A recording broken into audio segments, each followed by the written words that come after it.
Good evening students. ಇವತ್ತು tchr app ಮುಖಾಂತರ YouTube ಲೈವ್ಗೆ ಬರ್ತಾ ಇದೀವಿ. ಮತ್ತೆ ಇನ್ನೊಂದು ಸೆಷನ್ನು ಸೆಕೆಂಡ್ PU ಸ್ಟೂಡೆಂಟ್ಸ್ಗೆ 5 ಮಾರ್ಕ್ಸ್ ಇಂಪಾರ್ಟೆಂಟ್ ಕ್ವಶನ್ ಡಿಸ್ಕಷನ್ಗೋಸ್ಕರ. ನಿಮಗೆ ಗೊತ್ತಿರೋ ಹಾಗೆ tchr team is thriving hard to be with you people till your examination. ಏನೇನು ಪ್ರಿಪರೇಷನ್ಗೆ ಯಾವ್ಯಾವ ರೀತಿ ಸಪೋರ್ಟ್ ಮಾಡ್ಬೋದೋ ಅಷ್ಟು ಸಪೋರ್ಟ್ ಮಾಡಕ್ಕೆ ಟೊಂಕ ಕಟ್ಟಿ ನಿಂತಿದೆ tchr ಟೀಮ್. ಅದರ ಭಾಗವಾಗಿ ಇವತ್ತು ಎರಡನೇ ಸೆಷನ್ ಮಾಡ್ತಾ ಇದೀವಿ. ಫಿಸಿಕ್ಸ್ ನಲ್ಲಿ 5 ಮಾರ್ಕ್ಸಿನ ಇಂಪಾರ್ಟೆಂಟ್ ಕ್ವಶನ್ಸ್ ಬಗ್ಗೆ ಡಿಸ್ಕಸ್ ಮಾಡೋಣಂತೆ. ನಾನು doctor MN Sharath Kumar, physics faculty, having an experience of around 17 years. ನೋಡಿ, ಹೊಸ ಪ್ಯಾಟರ್ನ್ ಚೇಂಜ್ ಆಗಿದೆ. ಎಕ್ಸಾಮಿನೇಷನ್ ಪ್ಯಾಟರ್ನ್ ಅಲ್ಲಿ ಆಗಿರೋ ಬದಲಾವಣೆಗೆ ತಕ್ಕಂಗೆ ನಮ್ಮ ಟೀಮು ಎಕ್ವಿಪ್ಡ್ ಆಗಿ ಬಂದಿದ್ದೀವಿ. ನಿಮಗೆ ಗೊತ್ತಿರೋ ಹಾಗೆ 5 ಮಾರ್ಕ್ಸ್ ಕ್ವಶನ್ಸ್ ಅಲ್ಲಿ 6 ಕ್ವಶನ್ ನ ಕೊಡ್ತಾರೆ. ಈ 6 ಕ್ವಶನ್ ನಲ್ಲಿ ನೀವು ಬರೀಬೇಕಾಗಿರೋದು ಬರೀ 3 ಕ್ವಶನ್ ಮಾತ್ರ. ಅಲ್ಲಿಗೆ 50% of the questions you will be having choice. So students, smart ಆಗಿ ವರ್ಕ್ ಮಾಡೋಣಂತೆ. ಯಾವ್ಯಾವ ಚಾಪ್ಟರ್ ಇಂದ ಇಂಪಾರ್ಟೆಂಟ್ ಕ್ವಶನ್ಸ್ ಬರುತ್ತೆ ಅನ್ನೋದು ಆಲ್ರೆಡಿ ನಿಮಗೆ ಗೊತ್ತಿದೆ. ಇನ್ನೊಂದ್ಸಲ ಅದನ್ನ ಹೇಳ್ತೀನಿ ನಿಮ್ಮ ರೆಫರೆನ್ಸ್ಗೋಸ್ಕರ. So which are the chapters on which 5 mark questions are going to be there ಅಂದ್ರೆ electric charges and field is the first chapter. ಅದು ಬಿಟ್ರೆ current electricity, next is moving charges and magnetism. ಅದಾದ್ಮೇಲೆ ಬರುವಂತದ್ದು ರೇ ಆಪ್ಟಿಕ್ಸ್. ರೇ ಆಪ್ಟಿಕ್ಸ್ ಆದ್ಮೇಲೆ you are going to have dual nature of matter and radiation, and the last one semiconductor electronics. ಈ 6 chapter ಅಲ್ಲಿ ನನಗೆ 5 marks questions ಬರುತ್ತೆ ಅಂತ board specific ಆಗಿ time table ಅಥವಾ ಬ್ಲೂ ಪ್ರಿಂಟ್ ಅಲ್ಲಿ ಹೇಳಿರೋದ್ರಿಂದ ನಾವು ಈಗ 5 ಮಾರ್ಕ್ಸ್ ಆ ಚಾಪ್ಟರ್ ಗಳನ್ನ ಮಾತ್ರ ಕಾನ್ಸಂಟ್ರೇಟ್ ಮಾಡೋಣಂತೆ. So that it will be useful for us to reduce the time for preparation. ನೋಡಿ, ಈಗ ನಮಗೆ ಹಾರ್ಡ್ ವರ್ಕ್ ಬೇಕಾಗಿಲ್ಲ students, which is smart work needed. According to the pattern of the question paper, we will analyze it, and we are there with you always for your success in the upcoming examination. So here today, I am going to talk about the first 3 questions of the 5 marks question out of 6 questions. Now let us start with it. The first question: obtain the expression for electric field along the axial line of a dipole. ನೋಡಿ, electric charges and field ಅಂತ ಬಂದ ತಕ್ಷಣ ನನಗೆ ಈ chapter ಇಂದ ಬರೋದೇ 3 question ಅಷ್ಟೇ. ಯಾವ್ಯಾವ್ದು 3 ಕ್ವಶನ್ ಅಂತಂದ್ರೆ, ವಿಚ್ ಇಸ್ ಸ್ಟ್ಯಾಂಡರ್ಡ್. ಒಂದು ಆಕ್ಸಿಯಲ್ ಲೈನು, ಇನ್ನೊಂದು ಈಕ್ವಿಟೋರಿಯಲ್ ಲೈನು, ಇನ್ನೊಂದು ಗಾಸ್ ಥಿಯರಂ ಅಪ್ಲಿಕೇಶನ್. ಇಲ್ಲಿ ದ ಫಸ್ಟ್ ಕ್ವಶನ್, ಏನೇನ್ ಮಿಸ್ಟೇಕ್ಸ್ ಮಾಡ್ತೀರಾ, ಯಾವ ರೀತಿ ಇದನ್ನ ನೀವು ಸರಿಪಡಿಸ್ಕೋಬೇಕು ಅನ್ನೋದನ್ನ ನಾನು ಡೀಟೇಲ್ ಆಗಿ ಹೇಳ್ಕೊಡ್ತೀನಿ. And of course one of the expected question for 5 marks in your examination. ನಾವು ಡೈಪೋಲ್ ನ ತಗೋಬೇಕು. So I consider a dipole. ಒಂದು ಡೈಪೋಲ್ ನ ಕನ್ಸಿಡರ್ ಮಾಡ್ತೀನಿ. I have a positive charge plus Q, another negative charge minus Q, separated by a distance. Total distance 2a ಆಗುತ್ತೆ. Centre ಇಂದ ತಗೋತೀವಿ distance ನ. Usually a is the distance from the center. Next, I need to calculate the electric intensity ಅಥವಾ electric field at a point along the axial line of a dipole. ನಾನು ಇಲ್ಲಿ ಒಂದು arbitrary point ತಗೋತೀನಿ. Let me call this point as P ಅಂತ ಕರಿತೀನಿ. ಈ ಪಾಯಿಂಟ್ನಲ್ಲಿ ನಾನು ಎಲೆಕ್ಟ್ರಿಕ್ ಫೀಲ್ಡ್ ನ ಕಂಡುಹಿಡಿಬೇಕಾಗಿದೆ. ಈ ಪಾಯಿಂಟ್ ಅಲ್ಲಿ ಎಲೆಕ್ಟ್ರಿಕ್ ಫೀಲ್ಡ್ ನ ಕಂಡುಹಿಡಿಬೇಕು ಅಂದ್ರೆ electric field is a vector quantity. So direction place a very very important roll. ಹಾಗಾಗಿ ನೋಡಿ, ಎಷ್ಟು ದೂರದಲ್ಲಿದೆ ಸೆಂಟರ್ ಆಫ್ ದ ಡೈಪೋಲ್ ಇಂದ ಅಂದ್ರೆ, let us consider it is at a distance R from the centre of the dipole. Centre of the dipole ನ O ಅಂತ ಕರಿತೀನಿ. ಇದು A. This point is B. Now, here, how to calculate the intensity? UPC, unit positive charge na idta idini point P alli, plus Q, here also plus 1 coulomb. They are like charges. Repel ಆಗುತ್ತೆ. So this is the direction of repulsion. ಇದನ್ನ ನಾನು E plus ಅಂತ ಕರಿತೀನಿ, electric field due to positive charge. ಅದೇ ತರ ಇಲ್ಲಿ negative charge ಇದೆ B ಅಲ್ಲಿ, ಅದು ಇದಕ್ಕೆ ಇನ್ಫ್ಲೂಯೆನ್ಸ್ ಮಾಡುತ್ತೆ. ಸೊ ಹಾಗಾಗಿ ಅದು ಸ್ವಲ್ಪ ಮಟ್ಟಿಗೆ ಅಟ್ರಾಕ್ಟ್ ಮಾಡ್ಕೊಳ್ಳುತ್ತೆ. ಸಿನ್ಸ್ ಇಟ್ ಈಸ್ ನೆಗೆಟಿವ್, ಇಲ್ಲಿ ಪಾಸಿಟಿವ್ ಇಟ್ಟಿರೋದ್ರಿಂದ so it attracts E minus. Total electric field ನೋಡಿ, ಇದನ್ನ ನಾನು ಸೆಂಟೆನ್ಸ್ ಫಾರ್ಮ್ ಅಲ್ಲಿ ಬರೀಬೇಕು. Consider a dipole with plus q at A minus q at B. A is the separation distance from the center. Consider a point charge P which is at a distance R. Ishtu baradre saaku. Net electric field E net, which is the sum of E plus and E minus. But illi E plus E minus direction nodi, since they are traveling in opposite direction, I will subtract. Negative value ಬರುತ್ತೆ ಅಂದ್ರೆ modulus ಹಾಕೋತೀನಿ. Now using my basic property I will find the expression for E plus. E plus expression for E plus is equal to 1/4 pi epsilon naught q1 divided by R square. Here q1 ಜಾಗದಲ್ಲಿ q ಇದೆ, R square ಅಂದ್ರೆ ಯಾವ distance, positive charge ತಗೊಂಡಿರೋದ್ರಿಂದ PA square ಆಗುತ್ತೆ. Now this is equal to 1/4 pi epsilon naught Q ಹಾಗೆ ಇದೆ. PA distance PA ಏನಾಗುತ್ತೆ, the distance PA from the diagram I can say R minus A whole square, right? Similarly ಈ minus ಬಗ್ಗೆ ಮಾತಾಡ್ತೀನಿ. 1/4 pi epsilon naught charge is Q PB square. This is equal to 1/4 pi epsilon naught Q divided by PB ಏನಾಗುತ್ತೆ ನೋಡಿ, it is R plus A whole square ಆಗುತ್ತೆ. So denominator will be R plus A whole square. ಇಷ್ಟು ಬರೆದು ಬಿಟ್ರೆ next all other things will automatically align with it. ಏನ್ ಮಾಡ್ತೀನಿ next, I will just apply it to the formula, initial formula, substitute it and simplification ashte. Nodi, I'll substitute the value of E plus and E minus. What I am going to have, E equal to, yen common tegibodu nodi, I can take 1/4 pi epsilon naught common tegibodu, Q nu common tegibodu. ತೆಗೆದ್ರೆ I will be left with E plus 1/R minus A whole square minus 1/R plus A whole square. Now it is mere mathematics, ನಾನು simplify ಮಾಡೋದಷ್ಟೇ. So Q divided by 4 pi epsilon naught, ಇಲ್ಲಿ LCM ತೆಗಿತೀನಿ. What is the LCM? R minus A whole square into R plus A whole square will be the LCM. ಈ LCM ಗೆ ಮೇಲ್ಗಡೆ ಏನಾಗುತ್ತೆ, R plus A whole square minus of R minus A whole square. Expand ಮಾಡ್ತೀನಿ, simplify ಮಾಡ್ತೀನಿ. I'll end up with the answer with the calculation. So net E equal to Q divided by 4 pi epsilon naught as it is. Now denominator ನೋಡಿ ಏನಿದೆ, ಸದ್ಯದ ಮಟ್ಟಿಗೆ square ಅನ್ನ neglect ಮಾಡಿದ್ರೆ it is R plus A into R minus A ಬರುತ್ತೆ, correct? R plus A into R minus A is R square minus A square. ಹೇಗ್ ಬಂತು? A plus B into A minus B is A square minus B square. ಅದೇ ತರ denominator R square minus A square whole square ಆಗುತ್ತೆ, because I have whole square on both the sides. ಇದು numerator ನಾನು a plus b whole square expand ಮಾಡ್ತೀನಿ.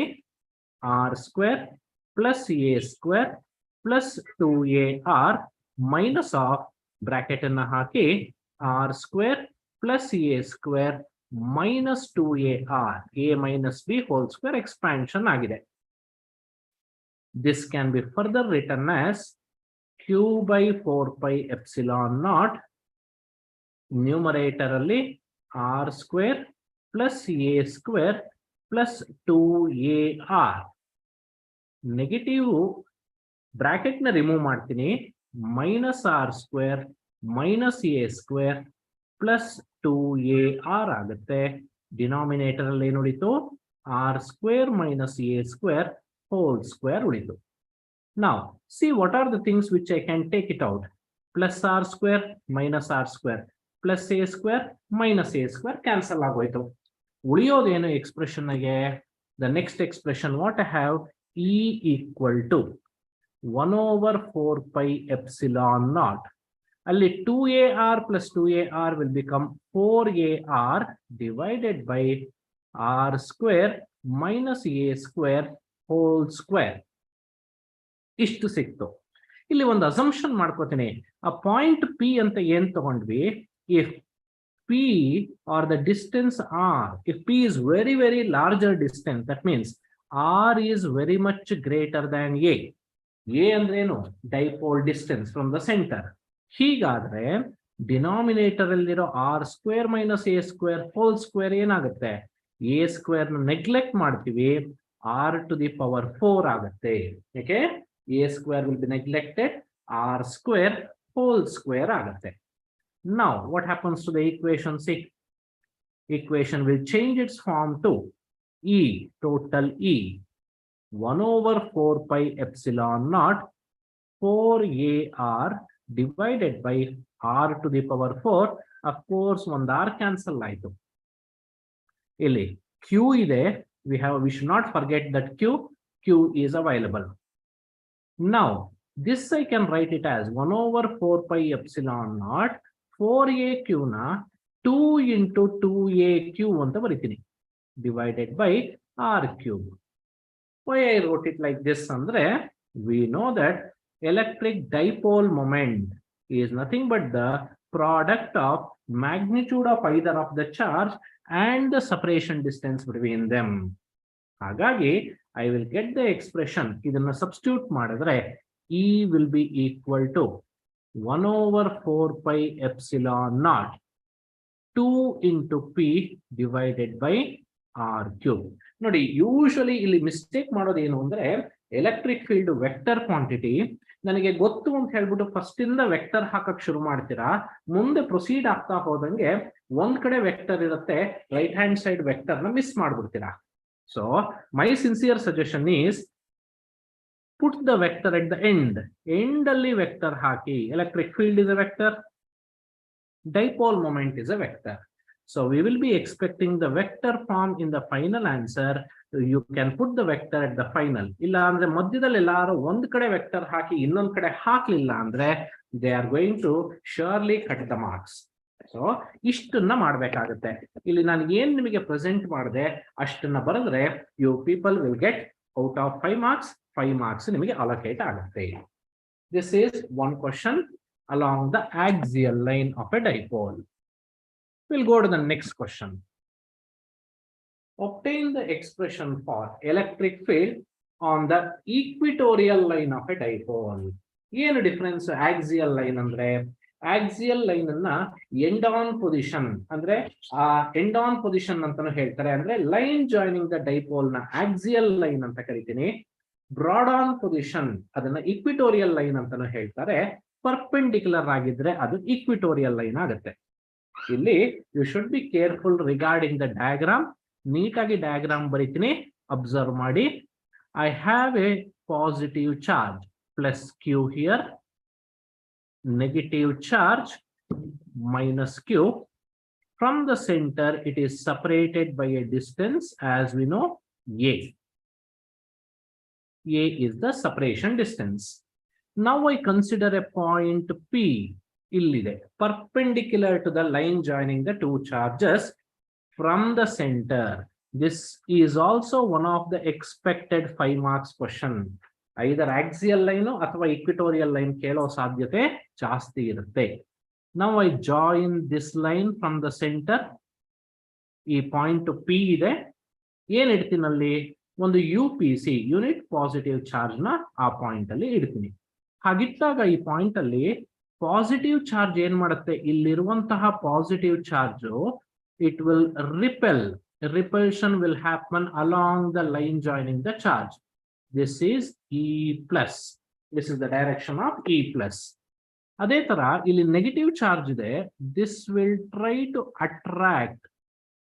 So this will be the direction of E minus. ಅಲ್ವಾ? Now ಈ distance ಅನ್ನ ನಾನು ಏನ್ ಮಾಡ್ತೀನಿ, ಇದನ್ನ R ಅಂತ ತಗೊಳ್ಳೋಣ. ಈ ಡಿಸ್ಟೆನ್ಸ್ ನಾನು ಕಂಡುಹಿಡಿಬೇಕು. And let theta be the angle. ಎರಡು ಬೇರೆ ಬೇರೆ ಡೈರೆಕ್ಷನ್ ಅಲ್ಲಿ ಟ್ರಾವೆಲ್ ಆಗ್ತಿರೋದ್ರಿಂದ I need to resolve this vector. ಆ ರೆಸಲ್ಯೂಷನ್ ರಿಸಲ್ಟೆಂಟ್ ಇಂಟೆನ್ಸಿಟಿ ಹೋಗ್ತಾ ಇರೋದು ಯಾವ ಕಡೆ ಅಂತಂದ್ರೆ, I will complete this parallelogram. ನೋಡಿ, ಈ ಪ್ಯಾರಲೋಗ್ರಾಮ್ ನ ಕಂಪ್ಲೀಟ್ ಮಾಡ್ತೀನಿ. Imaginary resultant will be the diagonal of the parallelogram. So this is the direction of E. ಈ ಡೈರೆಕ್ಷನ್ ಆಫ್ E ಕಂಡುಹಿಡಿಬೇಕು ಅಂದ್ರೆ ಇಲ್ಲಿ what is the direction of E ಅಂದ್ರೆ dipole moment ಗೆ ಆಪೋಸಿಟ್ ಡೈರೆಕ್ಷನ್ ಅಲ್ಲಿ E ಇದೆ. Always dipole moment starts from negative and move towards positive charge. Explain ಮಾಡ್ತೀರಾ ಇದನ್ನೇ. Now resolution of a vector ಮಾಡ್ತೀನಿ. E ಪ್ಲಸ್ ಅನ್ನ ರಿಸಾಲ್ವ್ ಮಾಡಿದ್ರೆ ನೋಡಿ, ಒಂದು ಪರ್ಪೆಂಡಿಕ್ಯುಲರ್ ಹಾರಿಜಾಂಟಲ್ ಕಾಂಪೊನೆಂಟ್, ಇನ್ನೊಂದು ವರ್ಟಿಕಲ್ ಕಾಂಪೊನೆಂಟ್ ಬರುತ್ತೆ. So this will be the vertical component, this will be the horizontal component. ಈ ಆಂಗಲ್ ಥೀಟಾ ಆಗುತ್ತೆ. E plus cos theta will be in this direction. E plus sine theta will be upward direction. ಈಗ ಅದೇ ತರ ಈ minus ಇದೆಯಲ್ಲ, ಈ minus ಅನ್ನ resolve ಮಾಡಿದ್ರೆ ಏನ್ ಸಿಗುತ್ತೆ ನೋಡಿ, ಈ ಆಂಗಲ್ ಥೀಟಾ ಆಗುತ್ತೆ. You have E minus cos theta in along the direction of E, and ಈ ಡೈರೆಕ್ಷನ್ ನಲ್ಲಿ you will be having E plus sine theta. ಇದನ್ನ ಸೆಂಟೆನ್ಸ್ ಅಲ್ಲೇ ಬರೀಬೇಕು ಅಂತೇನಿಲ್ಲ. On resolving E plus and E minus as shown in the diagram ಅಂದ್ಬಿಟ್ರೆ ಸಾಕು, it will be self-explanatory. Now, look into the diagram. E plus sin theta and E minus sin theta are traveling in opposite direction. They cancel off each other. ಅಲ್ವಾ? ಹಾಗಾಗಿ net E ಕಂಡುಹಿಡಿಬೇಕು. E net ಏನಾಗಿದೆ ನೋಡಿ, it is E plus cos theta plus E minus cos theta, because both are traveling in same direction. Negative sign ಹಾಕ್ತೀನಿ. What this negative sign indicates? ಯಾಕೆ negative ಹಾಕಿದೆ? Dipole moment ಗೆ opposite direction ಅಲ್ಲಿ ಇದೆ. That's what negative sign. So negative sign ಏನನ್ನ indicate ಮಾಡುತ್ತೆ? Negative sign indicates the electric field E and P dipole moment are opposite to each other. ಅದೆರಡು opposite ಆಗಿದೆ. ಆಯ್ತಾ? ಈಗ ನಂಗೆ E ಪ್ಲಸ್ ಇ ಮೈನಸ್ ಬೇಕು. So E plus E minus ನ ಕಂಡುಹಿಡಿಯೋಣ ಅಂತೀಗ. ನಾವು E plus will be equal to ನೋಡಿ 1/4 pi epsilon naught charge divided by charge at point P. This is the point P. Divided by ಈ distance ಬೇಕು. ಇದನ್ನ A ಅಂತ ಕರಿತೀನಿ, ಇದನ್ನ ಬಿ ಅಂತ ಕರಿತೀನಿ.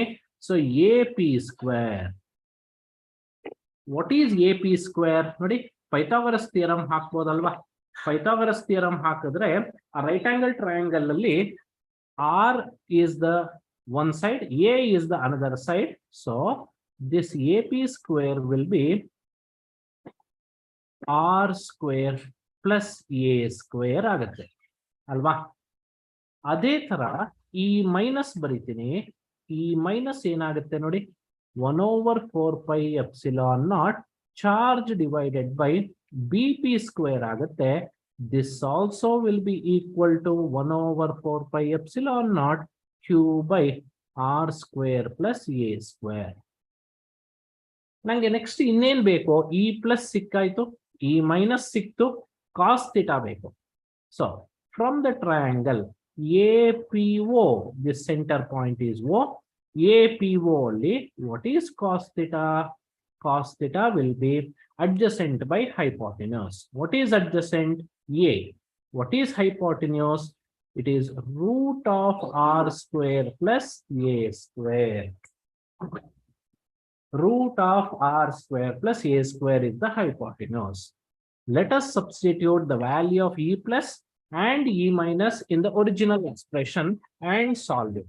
ನೋಡಿ original expression e equal to ಹೀಗೆ ಬರೀಬಹುದು ನೋಡಿ e plus plus e minus into cos theta. ಆದರೆ e plus equal to e minus ಆಗಿರೋದ್ರಿಂದ minus common ತೆಗೆದುಬಿಡೋಣ. 1/4 pi epsilon naught 2q divided by r square plus a square ಆಗುತ್ತೆ ಅಲ್ವಾ? ಏಕೆಂದ್ರೆ ಈ equation ನಾನು -2 times e plus cos theta ಅಂತಾನು ಬರೀಬಹುದು. But avoid writing this equation. e plus cos theta ಅಂತ ಬರೆಯೋದನ್ನ ನಾನು ಸ್ವಲ್ಪ ಅವಾಯ್ಡ್ ಮಾಡ್ತೀನಿ. ಯಾಕೆಂದ್ರೆ equal contribution is there from e minus cos theta ಆಲ್ಸೋ. Into what is cos theta? Just now we calculated the value of cos theta, a by root of r square plus x square. a divided by r square plus x square. root ಇದೆ ಅದನ್ನ ನಾನು to the power half ಅಂತ ಬರೀತೀನಿ.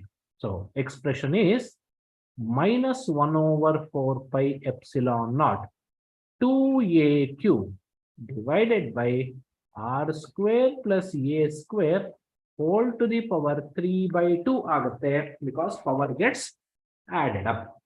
Base same ಇದೆ. Now once again ಇದು assumption ಮಾಡ್ಕೋತೀನಿ. If r is very much greater than a, then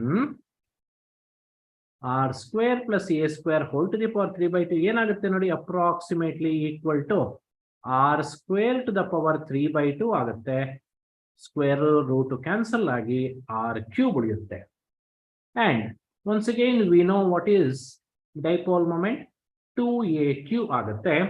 Therefore we can go for the final expression e equal to -1/4 pi epsilon naught into p divided by r cube. Vector notation ಬೇಕು, ಇಗೆ ಮತ್ತೆ P ಗೆ vector notation ಹಾಕ್ತೀನಿ.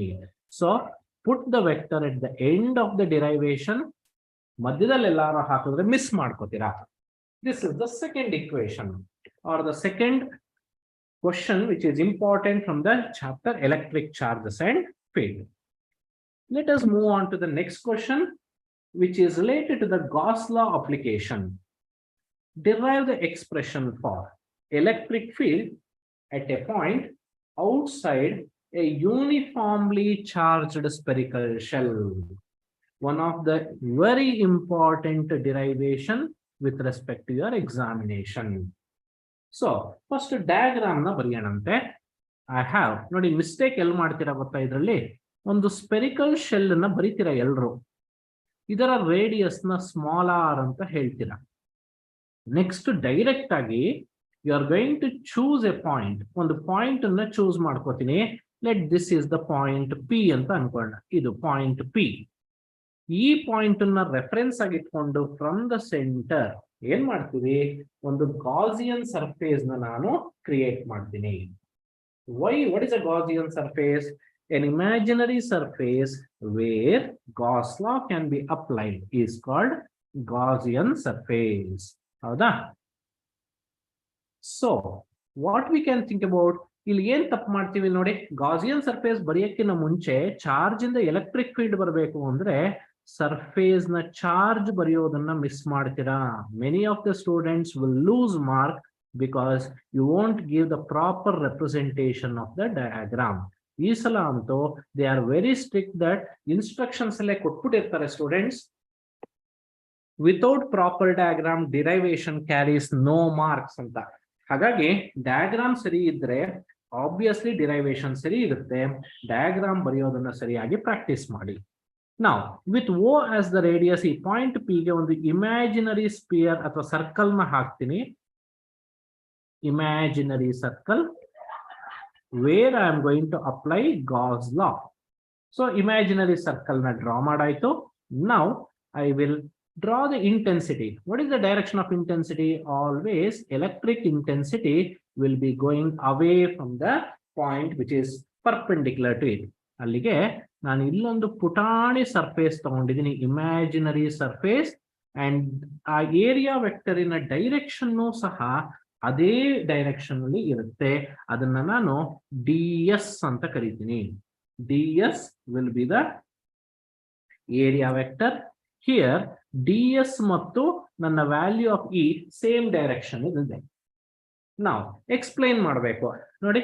ಇಲ್ಲಿ ಇಟ್ಟಿರುವಂತ point P, consider a point P which is at a distance. Distance ಎಷ್ಟಿದೆ ಇಲ್ಲಿಂದ ಈ ಪಾಯಿಂಟ್ಗೆ distance, let us consider it as capital R from the centre.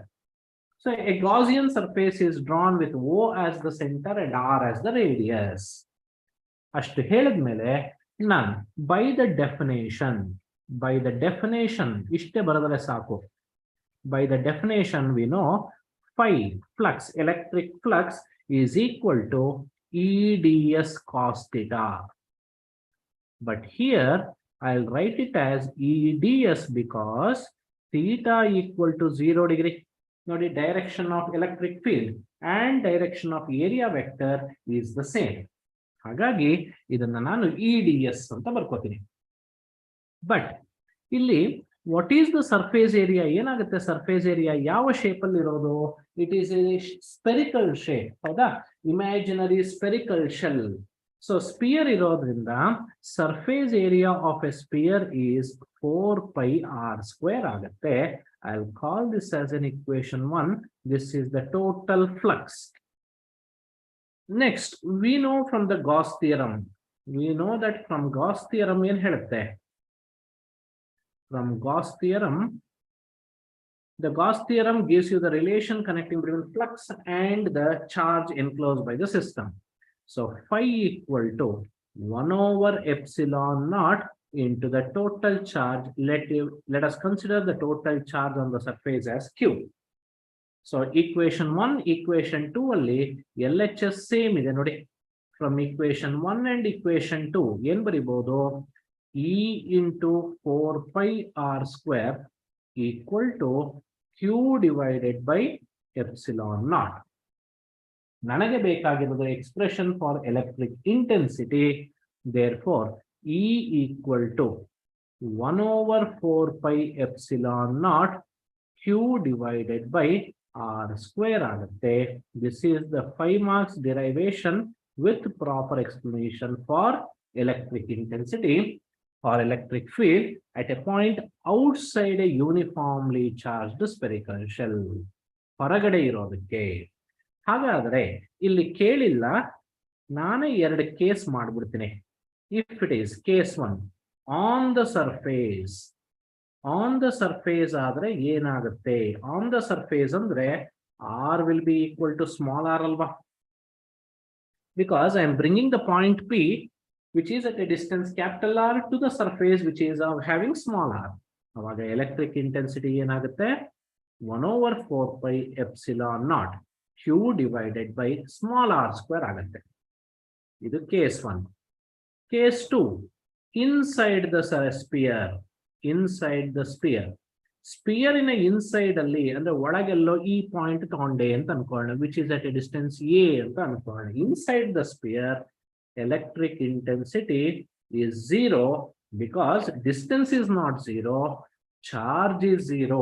From the basic property of the charge we know charge can't reside inside a conductor. Charge always resides on the surface of the conductor ಆಗಿರೋದ್ರಿಂದ we don't find any charge inside the conductor. Simple.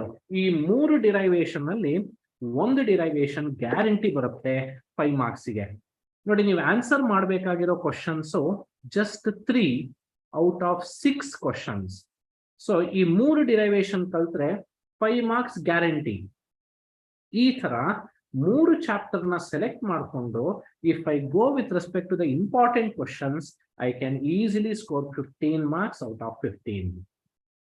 Now, let us go to the next chapter. Current electricity ಗೆ ಹೋಗ್ತಾ ಇದ್ದೀನಿ. Current ಎಲೆಕ್ಟ್ರಿಸಿಟಿಯಲ್ಲಿ ಬರುವಂತಹ important question ಬಗ್ಗೆ ನಾನು ಇವತ್ತು discuss ಮಾಡೋಣಂತೆ. ಅದರಲ್ಲಿ hierarchy ಕೊಟ್ಕೊಂಡು ಹೋಗ್ತಾ ಇದ್ದೀನಿ. The first derivation which is very important from current electricity is balancing condition of Wheatstone network. using Kirchhoff laws, Kirchhoff current law, Kirchhoff voltage law use ಮಾಡಿಕೊಂಡು balancing condition ಕಂಡುಹಿಡಿಯೋದಿದೆಯಲ್ಲ ಎಷ್ಟು important ಅಂದ್ರೆ ಇದು I say that this is almost I feel that expected 90% ಈ question ಬರೋ ಸಾಧ್ಯತೆ ಜಾಸ್ತಿ ಇದೆ ಈ ವರ್ಷ ಎಕ್ಸಾಮಿನೇಷನ್ ಅಲ್ಲಿ. ನಾವು ವೀಟ್ಸ್ಟೋನ್ ನೆಟ್ವರ್ಕ್ ನ ಡ್ರಾ ಮಾಡ್ತೀನಿ ಫಸ್ಟ್. ವೀಟ್ಸ್ಟೋನ್ ನೆಟ್ವರ್ಕ್ ನಾವು ನೋಡಿ, there are 4 resistors.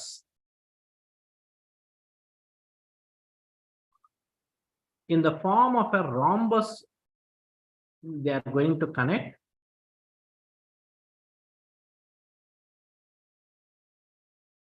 So, ಈ ರೀತಿ 4 resistor in the shape of a rhombus. ಮಧ್ಯದಲ್ಲಿ ಗ್ಯಾಲ್ವನೋಮೀಟರ್ ನ ಕನೆಕ್ಟ್ ಮಾಡಿರ್ತೀನಿ. G is the galvanometer, and the other 2 ends I am going to connect it to the external power source. ಒಂದು ಬ್ಯಾಟರಿಗೆ connect ಮಾಡಿರ್ತೀನಿ. Naming ಮಾಡ್ಕೊಂಡ್ಬಿಡೋಣ. This point I will call it as A, B, C and D. ಈಗ resistors ನ name ಮಾಡಬೇಕು. ಇಲ್ಲಿ 2 method ಇದೆ. I will take these resistors are P, Q, R, S, which are arranged in cyclic order. What is the value of resistance? I don't know. I have just vaguely took the value of resistance. Now I need to prove if the balancing condition of the network ಆಗಬೇಕು ಅಂದ್ರೆ first ನಾನು ಏನ್ ಮಾಡಬೇಕು, KCL Kirchhoff current law ನ apply ಮಾಡ್ತೀನಿ. ನೋಡಿ, battery ಇಂದ main current start ಆಯ್ತು. I is the main current. Point A ಗೆ ಬಂತು. ಪಾಯಿಂಟ್ ಎ ಅಲ್ಲಿ ಏನಾಗ್ತಿದೆ, ಕರೆಂಟ್ ಇಸ್ ಗೆಟಿಂಗ್ ಬೈಫರ್ಕೇಟೆಡ್, ಡಿವೈಡ್ ಆಗ್ತಾ ಇದೆ. ಕರೆಂಟು 2 ಪಾರ್ಟ್ ಆಗಿ ಡಿವೈಡ್ ಆಗುತ್ತೆ. I1 ಅಂತ ಅನ್ಕೋತೀನಿ. ಕೆಳಗಡೆ ಸೆಗ್ಮೆಂಟ್ ಗೆ ಬರೋದನ್ನ I2 ಅಂತ ಕರಿತೀನಿ. ಈ I1 current passes through the resistor P, comes to the junction B. ಮತ್ತೆ 2 ಪಾರ್ಟ್ ಆಗಿ ಡಿವೈಡ್ ಆಗುತ್ತೆ. A part of the current which goes through the galvanometer IG ಅಂತ ಕರಿತೀನಿ. ಅಂಡ್ ಅನಂತ ಇಲ್ಲಿ ಉಳಿಯೋದೇನು ನೋಡಿ, I1 ಕರೆಂಟ್ ಎಂಟರ್ ಆಯ್ತು, ಅದರಲ್ಲಿ IG ಈ ಕಡೆಗೆ ಬಂದ್ಬಿಡ್ತು ಅಂದ್ರೆ ಟುವರ್ಡ್ಸ್ ದ ಗ್ಯಾಲ್ವನೋಮೀಟರ್ ಬಂತು ಅಂದ್ರೆ the left of current will be I1 minus IG. Next D point ಗೆ ಬರೋಣ. I1 ಮೇಲಿಂದ ಕೆಳಕ್ ಬರ್ತಾ ಇದೆ, IG ಮೇಲಿಂದ ಕೆಳಕ್ ಬರ್ತಾ ಇದೆ. 2 ಸೇರ್ಕೊಳ್ಳುತ್ತೆ, they combine because current is a conserved physical quantity. You can neither create a current nor destroy current. ಯಾಕಂದ್ರೆ ಎಲೆಕ್ಟ್ರಾನ್ ಫ್ಲೋ ಇರುವಂತದ್ದು. ಸೊ IG ಮೇಲಿಂದ ಬಂತು, I2 ಲೆಫ್ಟ್ ಸೈಡ್ ಇಂದ ಬಂದು ಜಾಯಿನ್ ಆಗಿ I2 ಪ್ಲಸ್ IG ಆಗುತ್ತೆ. ಈ I2 plus IG will be flowing from D to C. I1 minus IG will be flowing from B to C. 2 combine ಆಗಿ same current will flow through the battery. ಇಷ್ಟನ್ನು ನೀವು theoretical ಆಗಿ explain ಮಾಡೋದು ಕಷ್ಟ ಆಗುತ್ತೆ. So the solution for this is simple. ನೋಡಿ, P, Q, R and S are the resistors. G, galvanometer. ಈ ತರ ಸ್ಟೆಪ್ಸ್ ಅಲ್ಲಿ ಬರೆದು ಬಿಡಬಹುದು. ವಿ ಅಪ್ಲೈಡ್ ವೋಲ್ಟೇಜ್, ನೆಕ್ಸ್ಟ್ ಇನ್ನೇನೇನಿದೆ, I1 I2 ಎಲ್ಲ ಬರಿಬೇಕು. I1 ಏನು, current through P, current through the resistor P. ಅದೇ ತರ I2 ಏನಾಗುತ್ತೆ, it is the current passing through R. Next ಯಾವುದು, IG is the current passing through G, galvanometer. I1 minus IG is the current passing through Q. I2 plus IG is the current passing through S. ಇದಿಷ್ಟನ್ನ ಬರೆದ್ರೆ ಸಾಕು. No need to write the detailed explanation ಬರೆಯೋ ಅವಶ್ಯಕತೆ ಇರೋದಿಲ್ಲ. ನಾವು KVL Kirchhoff voltage ಲಾನ ಹಾಕಬೇಕು. Kirchhoff voltage ಲಾ ಹಾಕೋದಕ್ಕೆ ನಾನು ಲೂಪ್ ಅನ್ನ ಕನ್ಸಿಡರ್ ಮಾಡಬೇಕು. ಯಾವ ಲೂಪ್ ಅನ್ನ ಕನ್ಸಿಡರ್ ಮಾಡೋದು? ಫಸ್ಟ್ ನಾನು I will apply to this loop.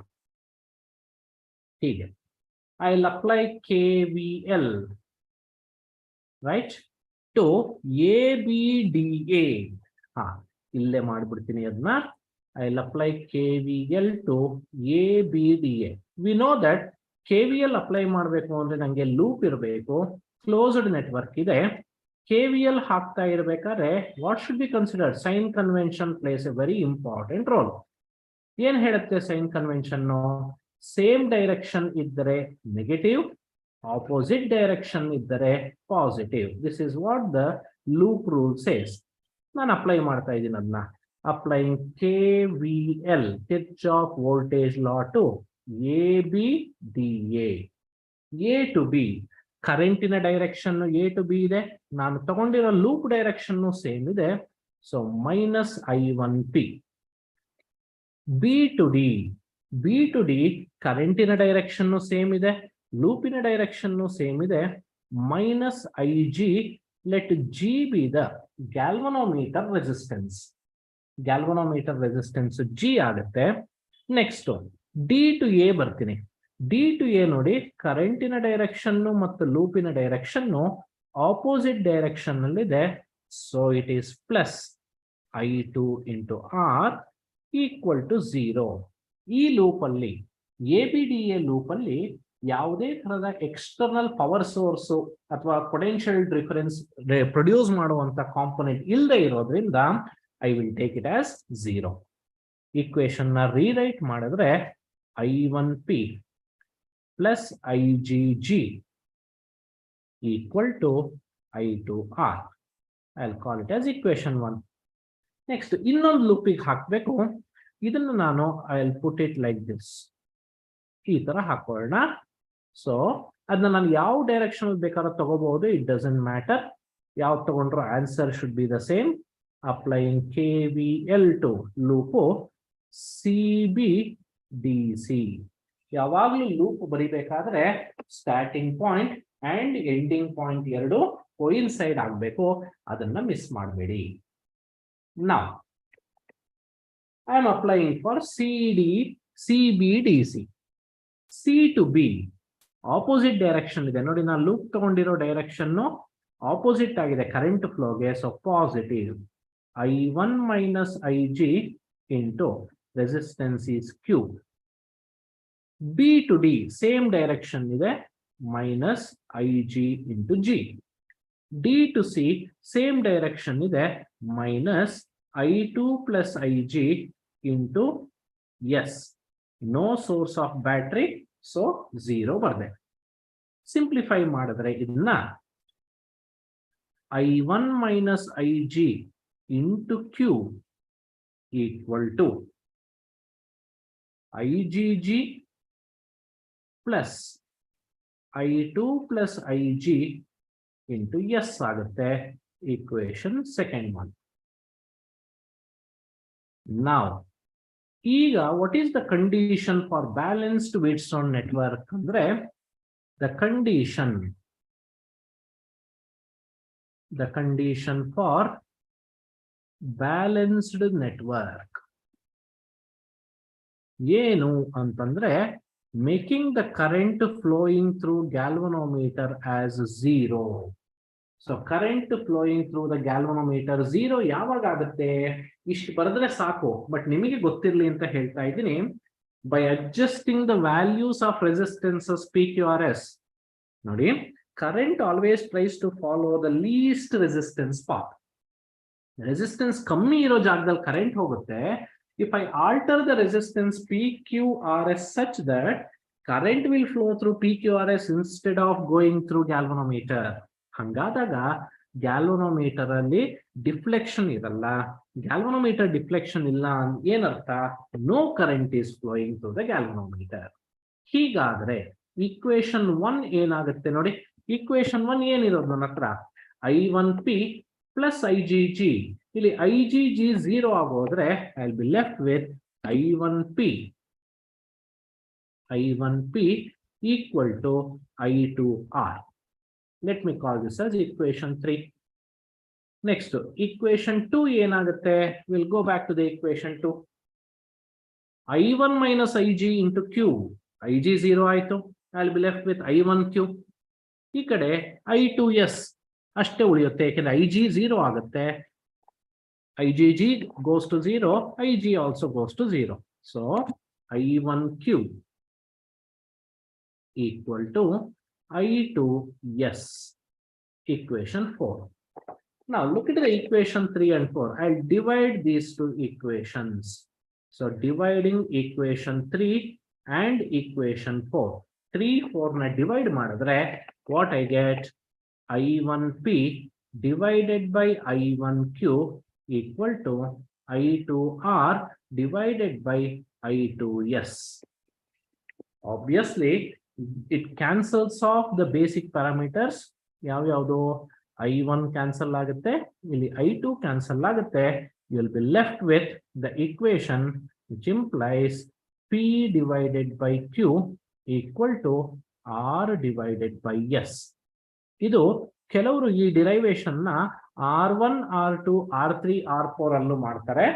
If you are using R1, R2, R3, R4, then the equation will be R1 by R2 equal to R3 by R4. So this is the balancing condition for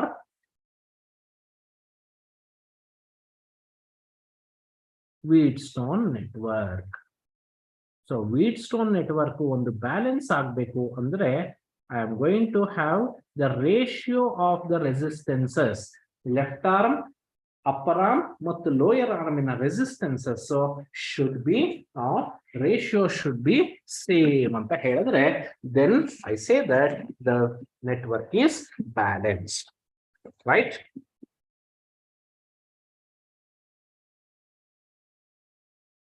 Now till now what you saw was the major important questions related to the two chapters.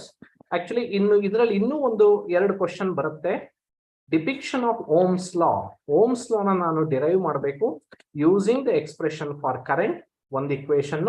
ಇನ್ನೊಂದು cells in series combination of cells ಬಗ್ಗೆ ಮಾತಾಡಬೇಕು. ಅದಷ್ಟನ್ನ ನಾನು next class ಅಲ್ಲಿ ತಗೋತೀನಿ. Hope the students are gaining the information from these videos. You will be sent with a Google form ಇದೆ ಇದರ ಜೊತೆಗೆ.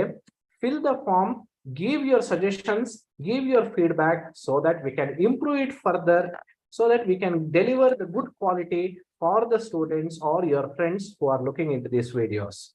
So for further details, just log on to tchr teacher app na download ಮಾಡ್ಕೊಳ್ಳಿ. ನಿಮಗೆ ಏನೇನು information ಬೇಕೋ ಅದೆಲ್ಲ ಸಿಗುತ್ತೆ. We are there always with you to support for your career. Thank you, students.